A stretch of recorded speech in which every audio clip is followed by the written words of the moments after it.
Hello guys, मैं हूं बलवंत कुमार। आप देख रहे हैं मेरा यूट्यूब चैनल बायोलॉजी अड्डा। आज एमसीक्यू एनिमल किंगडम का पार्ट 2 लेके आए हैं। आपके सामने सवाल है, लीमुलस का उत्सर्जी अंग है पैरापोडिया, गिल्स, मालपीजियन नलिका और सभी। आप जानते हैं पैरापोडिया है वो एनेलिडा का उत्सर्जी अंग है, और लिमुलस क्या है, ये ऑर्थोपोड होते हैं। क्या होते हैं? ऑर्थोपोडा होते हैं। लिमुलस ऑर्थोपोडा का उदाहरण है, और ये क्या है? एनेलिडा। आप जानते हैं गिल्स फिश में पाया जाता है, और मालपीजियन नलिका जो है वो लिमुलस में, यानी कि मालपीजियन नलिका लिमुलस में पाया जाएगा उत्सर्जी अंग के रूप में। और लिमुलस जो है वो क्या है? ऑर्थोपोडा है। ऑर्थोपोडा का जो उत्सर्जी अंग है वो क्या होता है? मालपीजियन ट्यूब्यूल होता है, यानी मालपीजियन नलिका। हमारे बीच दूसरा सवाल है, अंतःपरजीवी के रूप में पाए जाते हैं वैसे जीव जो अपना भोजन बनाने के लिए किसी अन्य जीवों पे निर्भर रहते हैं उसे परजीवी बोलते हैं। साधारण बात है। तो पॉरीफेरा जो है ये समुद्री होते हैं, नाइडेरिया भी समुद्री होते हैं, टीनोफोरा भी समुद्री होते हैं। ये जो सारे हैं ये आपके आंसर नहीं होंगे। अब प्लेटीहेल्मिन्थीज को फ्लैट वॉर्म बोला जाता है। इसका जो सेकेंड नेम है वो है फ्लैट वॉर्म, यानी कि चपटे कृमि।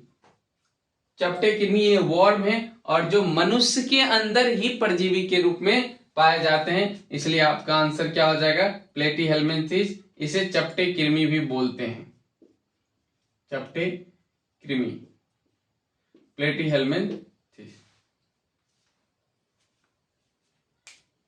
तीसरा सवाल है, उत्तक अस्तर संगठन पाया जाता है। आप जानते हैं पॉरीफेरा सबसे पहला फाइलम है, इसलिए उसका जो कोशिका का शरीर का जो संगठन स्तर होता है वो होता है कोशिकीय अस्तर संगठन होता है, इसलिए ये पॉरीफेरा तो आपका होगा नहीं, पहला। दूसरा, टीनोफोरा और नाइडेरिया एंड टीनोफोरा दोनों में उत्तक अस्तर संगठन होता है, इसलिए आपका आंसर हो जाएगा डी, बी एंड सी।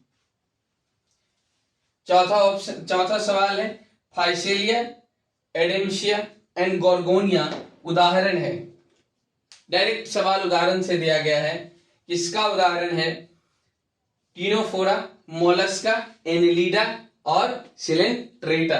तो आंसर हो जाएगा भैया सिलेंट्रेटा, क्योंकि ये सीधा उदाहरण से सवाल पूछा गया है। सामान्यतः चपटे कृमि कहा जाता है। आंसर है दिया हुआ है प्लेटीहेल्मिन्थीज, पॉरीफेरा एंड मोलस्का सभी। मोलस्का को तो नहीं बोला जाता है, पॉरीफेरा को तो बिल्कुल नहीं, कदापि नहीं, वो कृमि है ही नहीं। पॉरीफेरा भी कृमि नहीं है, मोलस्का भी कृमि नहीं है, इसलिए कहीं से दूर दूर तक संभावना नहीं है। डी तो हो ही नहीं सकता है, क्योंकि जब ये दोनों सवाल नहीं है तो आपका डी तो हो नहीं सकता है, इसलिए आपका आंसर क्या हो जाएगा? प्लेटीहेल्मिन्थीज। यहाँ पे भी मैंने आपको बताया था कि चपटे प्लेटीहेल्मिन्थीज को कॉमनली क्या बोला जाता है? कॉमनली क्या बोला जाता है? यानी प्लेटीहेल्मिन्थीज को चपटे वो कृमि बोले जाते हैं या फ्लैट वॉर्म बोले जाते हैं, इसलिए आपका आंसर क्या हो जाएगा? प्लेटीहेल्मिन्थीज। स्क्रीनशॉट लीजिए, फिर आगे का देखते हैं।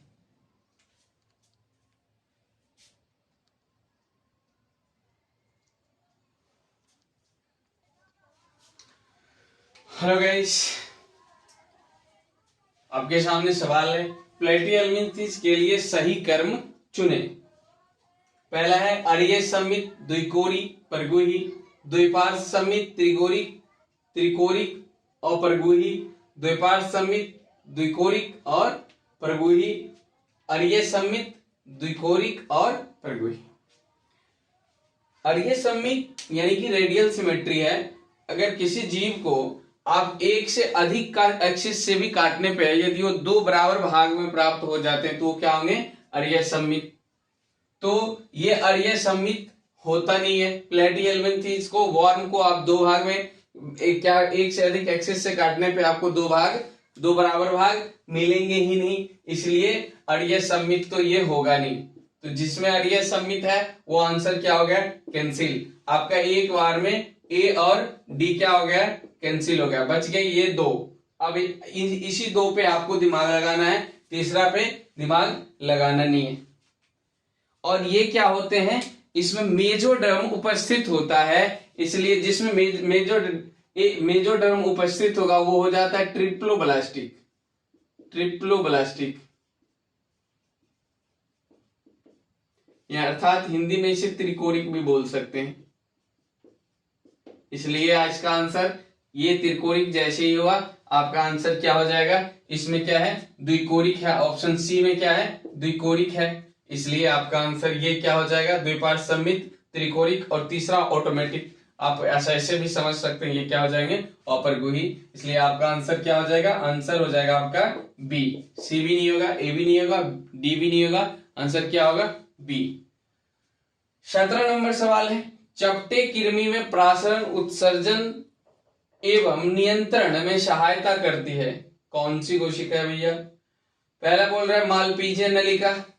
कुछ देर पहले हमने बोला था ना आपको कि मालपीजियन नलिका जो है वो क्या करती है, ऑर्थोपोड्स में होते हैं, तो इसलिए आपका आंसर ये भी नहीं होगा। पैरापोडिया एनेलिडा में होता है, ये भी नहीं होगा, आंसर क्या हो जाएगा, ज्वाला कोशिका।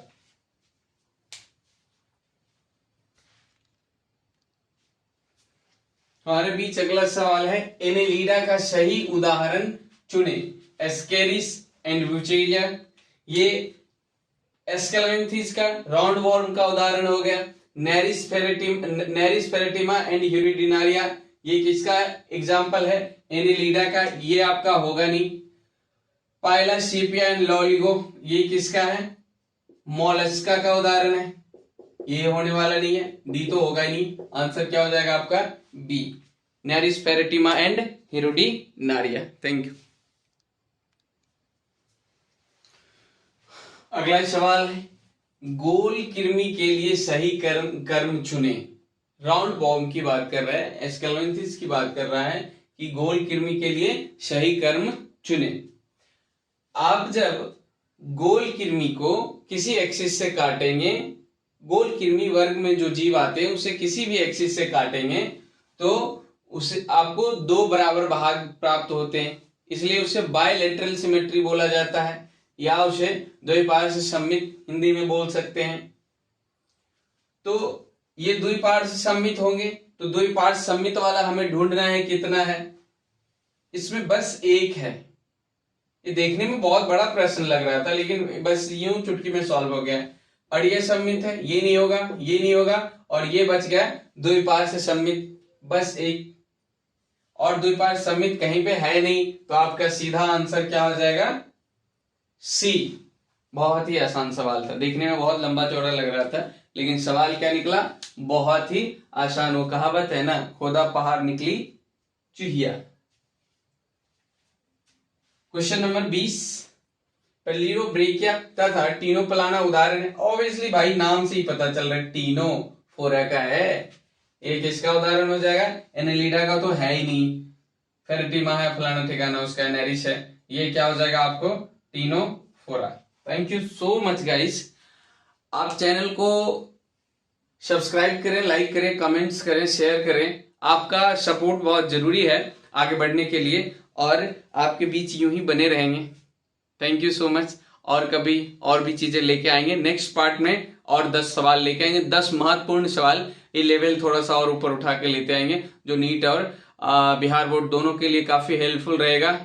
और आपको भविष्य की ढेर सारी शुभकामनाएं, अच्छे से पढ़ाई कीजिए।